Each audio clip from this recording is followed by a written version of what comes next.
Swayam Prabha. Digital India. Educated India.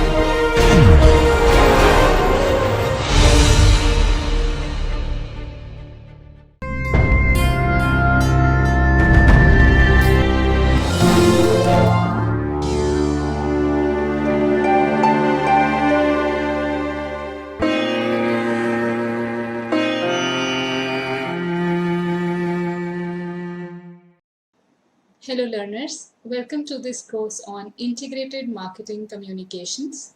The lecture title for today is Agency Structure and Media Planning. Friends, I am Dr. Bhavneet Bhatti, Assistant Professor, School of Communication Studies, Punjab University. Before we move ahead for today's lecture, let us do a quick recap of the Module 3 Lecture 1. These are the concepts that we learned in the previous lectures. We understood the concept of advertising. We understood that how various media are available for advertisement placement. And we understood the process of creating advertising campaigns. I welcome you now to the Module 3 Lecture 2. The lecture is titled Agency Structure and Media Planning. There are threefold objectives to this lecture today. First of all, we'll understand the definition and concept of ad agencies. Secondly, we'll understand the structure and function of these agencies. And thirdly, we are going to learn about the whole concept of media planning, which includes media buying, scheduling, budgeting, and so on. So friends, let's begin with today's lecture. Have you ever wondered the various advertisements you see in newspapers, TV, etc.? How are they made? Who are the people behind the ideation, production, and distribution of these ads? Friends, creation, production, and finally distribution of these advertisements is done by one entity. Could you make any guesses? Who could that entity be? Who creates, ideates, produces the advertisement? Yes, that entity is called an advertising agency. Also called marketing agencies, PR agencies, IMC agencies, they can be used various names. But the idea behind the agency remains the same. That is, to act as an intermediary between the advertiser and the media. The advertising industry has three prominent players. One is the client, who is going to place an advertisement. Two are the media houses, who are going to give time and space to put that advertisement. But who bridges the gap between these two? It is the advertising agency that acts as an intermediary between the advertiser and the media house, and it bridges this gap. It designs the beautiful advertisement campaigns that you see on TV, on newspapers, on social media. It then purchases space and it helps the advertiser in reaching to the consumer through the media platforms. Let us now try to define the advertising agency. Friends, according to the American Association of Advertising Agencies, an agency can be defined as independent organizations of creative and business people who specialize in developing and preparing advertising plans, ads, and other promotional tools on behalf of their clients. You will appreciate that the key concepts in this definition are as follows. Firstly, that it is an independent organization. It is not owned by the advertiser or by the media house. No doubt many advertising agencies are working as in-house agencies for big companies.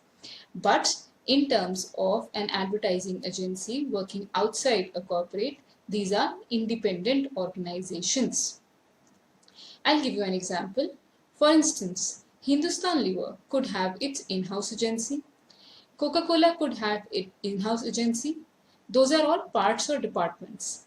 But Dentsu or Ogilvy are independent ad agencies or agencies which make campaigns for the clients. So the first thing is that the marketing agencies or ad agencies are independent organizations which are not owned by the advertiser or the media house. Second thing, that these agencies have a combination of creative people and business people. Creative people who ideate, design campaigns, and business people who pitch, bring the accounts to the agency. The third thing to appreciate is that because these agencies have good exposure to different marketing situations, they are in a position to design advertising campaigns for the client. Friends, let us now further see the role and scope of advertising agencies. First of all, like we understood, agencies act as intermediaries who help create and produce marketing communication messages. Secondly, the scope of these agencies includes market research, media sales, and getting together the all varied elements of the marketing communication mix. So these agencies not only offer services of designing ad campaigns, rather they offer services of bringing together the various elements of the integrated marketing communications. Further, we need to understand that agencies can be classified into various types. For instance, on the basis of geographic location and areas of distribution, there can be local, regional, and multinational agencies. On the basis of the services that they provide, there can be full service and specialized agencies. And on the basis of the structure, there can be group type and department type agencies. Let us look at each one of them separately to understand their functions. First of all, on the basis of geographic location, local agencies, they offer expertise to local clients. There are also agencies today that are offering local business to MNC clients. Same goes for regional agencies. Regional agencies and national agencies could be one which are either present in a specific region or more than one regions. Today, regional agencies are making it big because top MNC clients have businesses in Tier 2 and Tier 3 cities where these regional agencies come in handy.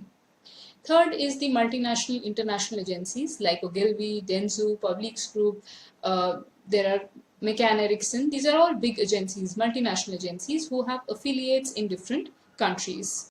So friends, the second criteria for classifying agencies is on the basis of the services that they provide. There are full service agencies which supply both advertising and non-advertising services. These companies can be further classified into general consumer agency and business to business agency. The general consumer agency is the one which is going to make campaigns for consumer products. Consumer products are that are directly sold to the consumer, like your mobile phone, laptop, FMCGs, etc. Business to business organizations are the ones which make products which are sold to another business, like an Intel chip in your laptop. It is not sold directly to the consumer, but it is sold to another business which assembles laptops. So the agencies which make campaigns for B2B organizations are called business agencies, and the ones which make campaigns for consumer products are called general consumer agencies. The second category is specialized agencies. They give you some kind of specific service, and within them we can have classification of creative boutiques and media buying agencies. Creative boutiques give you content, design, and media buying agencies purchase space and time in your media outlets. So this is the classification on the basis of services. The next classification is on the basis of structure. We have group type agencies. Group type agencies are usually found in large MNCs. There we have several clients, we have several accounts, and what we do is we categorize or we divide the number of people in terms of groups. Each group would have a specialized researcher, a manager, a copywriter, and all these skilled people to get a campaign ready. So the big agency gets turned into little groups or little agencies in themselves, and each group is made responsible for a client or an account. The second kind is department type. Typically, the mid-sized agencies work in the department type. Here you have each department and the skills people are following in each department. Like there is an account management department, you'll have several account executives there. There's an account planning department, you'll have account planners there. And there is a creative department, you'll have copywriters, art directors there. So to be able to understand the structure of the agencies further, we are now moving on to the second part of this lecture. The second learning outcome that we have to achieve is to understand the structure and functions of a agency. Friends, these are the basic departments: account management, account planning, creative department, production department, and media buying department. Let's look at these departments one by one so that we are able to understand the functions of these departments. First of all, account management. Account management means getting business for a agency. In terms of agency language, the clients are referred to as accounts. So when you get a client to an organization, that means that you have got a new account for an organization. This department also works as a link or relation between the agency and the client. How? It pitches the agency's expertise, agency's services to the client, and it gets the client's point of view to the agency. So it's like a bridge which is going to pitch business by the client to the agency, and whatever is client's thinking, requirement, viewpoint, it gets all that client's viewpoint to the agency. There are different account executives within the account management department who do this work, and they all report to the account manager. Second is account planning. We all know that successful advertising campaigns are based on sound research. This research is supposed to be about the product, the market, the competitors. And amongst all these, the account planners are going to give you the consumer's viewpoint. For instance, for a campaign that had to be designed for the car Honda Civic, this is a case study. Honda Civic, before it was launched and before a campaign was built for it, the company did its research and found out that there is a market segment of urban youth who can be their target audiences. Because they had researched well, because they had urban youth in mind, they were able to translate these research findings into their campaign. That's exactly what an account planner does. He or she gets the consumer's viewpoint to a campaign and ensures that whatever data we have gathered through research, it gets reflected in our campaigns. Then comes the creative department. The content or the copy is the king of all marketing communications. But who makes this content? Who writes those visuals, those taglines? We've all been very fascinated with certain taglines which are still on our fingertips. For instance, Thanda matlab Coca-Cola, or we think about Nike, we say just do it. We think about Apple, we say think different. We think about Tata Sky, Life Jingalala, or 30 minutes nahi to pizza free. There are endless slogans. But do you know who creates these evergreen slogans? They are called copywriters. In the advertising scenario, all the written and spoken words are called a copy. And the person who writes this copy is called an advertising copywriter. The second part of great advertisements is visuals. Visuals are created by art directors, graphic designers, and together, friends, these creative people report to the creative director, who is the head of this department. Now, once the advertisement is ready, it has been approved by the client, you have to start producing and executing to give a final shape to this advertisement. In different media, this process of production is different. For instance, in the case of print, you need to have layout and design. In the case of electronic, you need to have storyboards, script, you need to shoot the ad. Sometimes this could be done on outdoor locations, at other times it could be done in studio. Who is going to be the talent who will act in the ad, music, all the props, everything is done during the production work. And for new media, you look at interactivity and targeting. So while production, you keep these factors in mind. Once the ad is ready, then comes the time to put it in the media. In order to buy space in media, one needs to research, negotiate, schedule, and purchase space. They also verify that whether the advertisements appeared as per the time and space purchased. So there are different agencies from where the data is gathered, like Audit Bureau of Circulation or NRS, National Readership Survey. You get readership and circulation figures, and these help you in planning your media mix. Friends, that brings us to the third part of today's lecture. Our third learning objective was designing a media plan. Now, like you can see on your screen, there are numerous media available for an advertisement to be placed. But what is that one thing that is important in all these?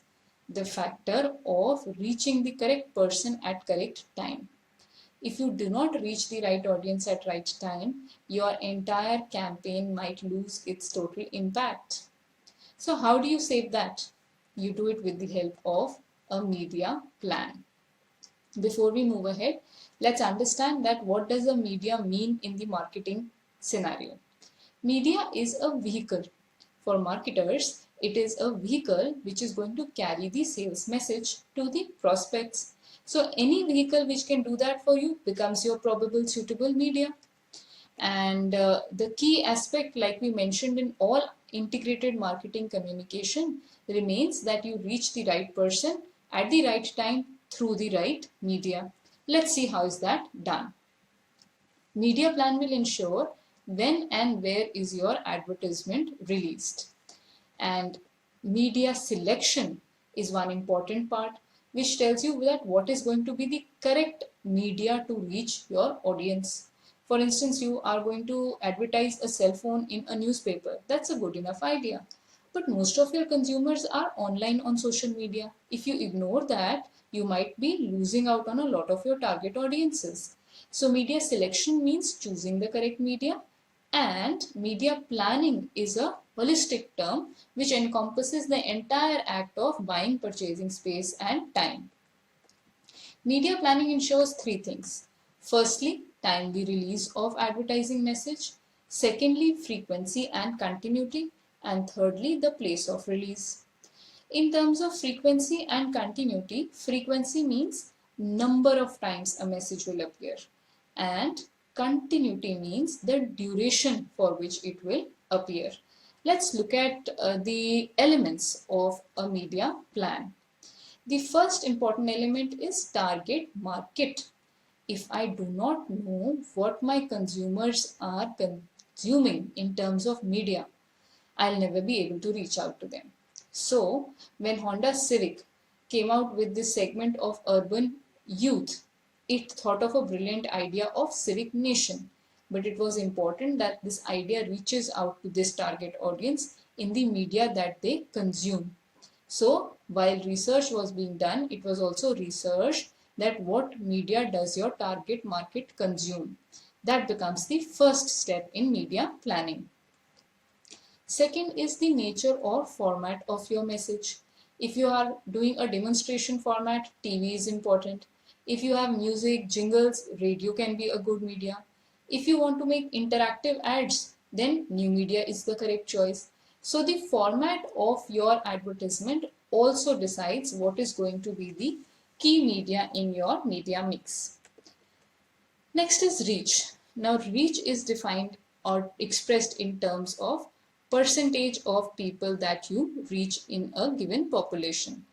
For instance, in a city, if there are 100 people and 80 of them have television, we'll say that the reach of TV is 80.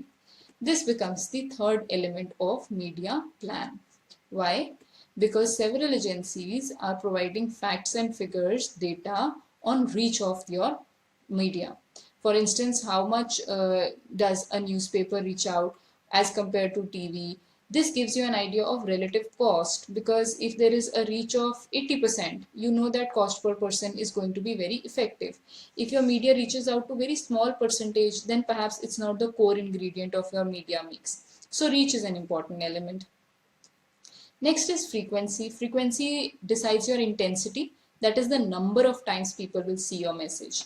Within frequency, we have the important concept of effective frequency.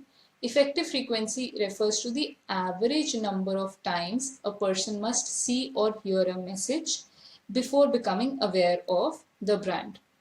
Friends, for example, I show you an ad for 7 times in a week. You are able to faintly recall the brand name. Then I start showing you that ad for 14 times in a week. You know the brand name, you know the product attributes. Then I think, if what happens if I show you the same ad 28 times? Perhaps nothing improves in your knowledge of the brand. So any exposure beyond 14 times refers to wasteful exposure. Your effective frequency in this case is 14 times in a week. So we need to be aware of that. Then comes continuity. Continuity refers to the duration for which your advertisement was appearing in a media. The next part of our lecture is media buying and scheduling, and we are going to learn this with the help of 4 media, print media being the first one. What you see on your screen is a dummy newspaper lookalike, and in the blue spaces are the demarcations of ad space. While you are putting your ads in a newspaper, you should be very well aware of the key positions where the advertisement can appear in a newspaper. In the case of a magazine, the factors of primary and secondary readership, subscription, all these become important. And in both cases, in newspapers and in print, you have rate cards. Rate cards give you the cost by space. They give you cost of color black and white slots. They give you mechanical requirements. So basically, a rate card of a newspaper or a magazine is all the information that you need to be able to put print media in your media mix. The second is electronic media. Within the electronic media, we know that TV is a very popular medium. It's got good audiovisual formats, it's got good reach, selectivity, and it has a lot of visual impact. What should we know about putting ads in TV? That we have option of regional, national, and local. If I am a local manufacturer, I can choose to put my advertisement in a local channel. I need not waste budget in national channels because my product is not going to reach out to more than one region. Similarly, if I'm a national company, I pitch for the top national channels and the prime time between them. Another thing to know in your TV ads is the kind of ad slots that are purchased, or spots. There's a 10-second spot, there's a 20-second spot appearing during the prime time. There are sponsorship, there is a program sponsorship, there is infomercials. So these are the various terminologies which we should be familiar with when purchasing space in or time in the electronic media of TV. Then comes radio. Radio, as we know, is an intimate medium. It's got high reach, flexibility, and when an advertiser has to buy time in radio, they look at local radio stations, they look at spots, again in time duration, and network. Let's look at now out-of-home media. We understand that media that reach the prospects while they're outside their home are called out-of-home media. And how do we purchase space there? In terms of dimensions, like a 30-sheet poster or an 8-sheet poster. And in some cities, there are also expensive electronic displays today in which you can purchase panels. And we need to understand that while purchasing space in OOH, the basic unit of purchase is number of showings. So if you have 100 showings, which means that a message will appear on enough panels that it will provide daily exposure to the total market population. In OOH, we should also be familiar with the fact that there is transit media like bus bags, truck bags, etc. There is point of purchase media, which is displayed on the site of purchase, trade show exhibits. So because of such diversity in OOH media, the purchase is diverse. Then we come to new media. New media has again a huge variety in terms of the kind of ads. There are banners, there are pop-ups, there are interstitials, there are revenue models like cost per click, cost per impression. That is, if your ad appears if your ad is clicked by 1,000 people, there's going to be a several kind of revenue. If your advertisement is viewed by certain audiences, you are going to have a different kind of paying model. So new media has a lot of flexibility in terms of how you purchase time and space. Finally, before we wrap up this lecture, I believe we should be familiar with the top advertising agencies of the world. I am giving you examples of some of them. Ogilvy and Mather, O&M, which has popular clients like Coca-Cola, Amazon. It's one of the biggest agencies. It gives you full services, both advertising and marketing services. There is Mullen-Leo, there is McCann Erickson, now called McCann World Group. Again, L'Oreal, MasterCard, important clients. We have Publix Group. It gives you both advertising and PR services. Dentsu is a very popular, prominent name. It has clients like Pepsi, Coca-Cola, Flipkart.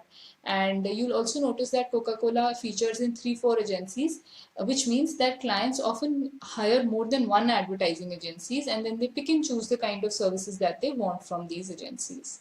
Friends, that brings us towards the end of today's lecture, and let's do a quick recap of all that we have learned today.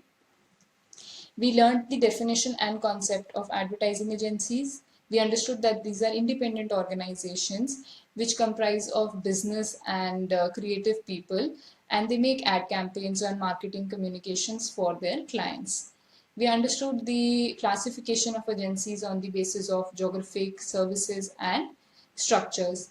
Then we also went into understanding the structure of a typical agency of departments like account management, account planning, creative department, production department, and media buying department. Eventually, we learned what is a media plan, and we learned the elements in purchase of time and space for print, electronic, OOH, and new media.